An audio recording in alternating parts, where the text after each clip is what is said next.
Yirmeyahu, chapter 8.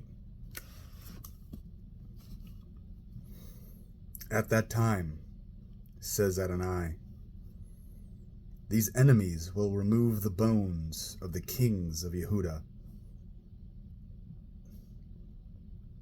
the bones of his princes, the bones of the cohanim, the bones of the prophets, and the bones of the inhabitants of Yerushalayim from their graves. They will spread them out, exposed to the sun, the moon, and the entire army of heaven, whom they loved, served, walked after, sought after, and worshipped. The bones will not be collected or reburied, but will be left lying on the ground like dung. All the survivors of this evil family who remain wherever I have driven them will prefer death to life, says Adonai Zevaot. You are to tell them what that Adonai says. If a person falls, doesn't he get up again? If someone goes astray, doesn't he turn back? Why do these people keep backsliding? Why is their backsliding so persistent? They cling to deceit and refuse to return. I listened attentively, but they spoke nothing right. No one repents of his wickedness, saying, What have I done? Each runs off in his own direction, like a horse plunging headlong into battle. Storks in the sky know their seasons, doves, swallows, and cranes their migration times. But my people do not know the rulings of Adonai. How can you say, we are wise, Adonai's Torah is with us, when in fact the lying pen of the scribes has turned it into falsehood? The wise are put to shame, alarmed, and trapped.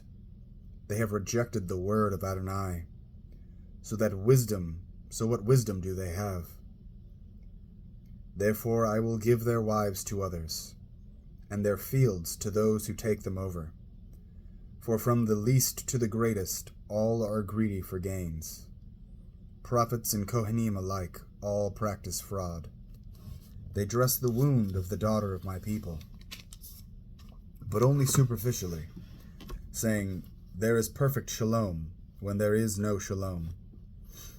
They should be ashamed of their detestable deeds, but they are not ashamed at all.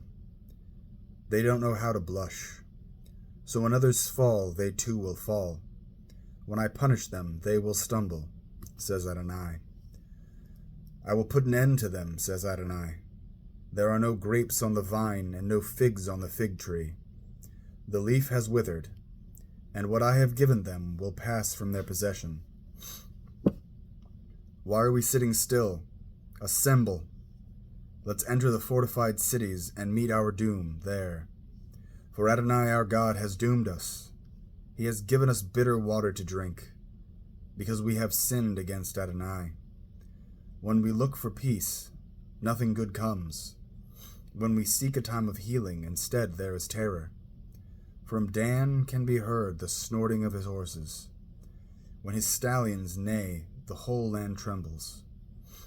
For they come devouring the land and all in it, the city and those who dwell there. Yes, now I am sending snakes among you, vipers that no one can charm, and they will bite you, says Adonai. My grief has no cure. I am sick at heart. Listen to my people's cry of distress out of a distant land. Is Adonai no longer in Zion? Is her king no longer there? Why do they provoke me with their idols and their futile foreign gods? The harvest has passed. The summer is over, and still we are not saved. The daughter of my people is broken, and it's tearing me to pieces. Everything looks dark to me. Horror seizes me. Has Gilad exhausted its healing resin? Is no physician there? If there is, then why is the daughter of my people so slow to recover her health? I wish my head were made of water, and my eyes were a fountain of tears, so that I could cry day and night over the slain of the daughter of my people.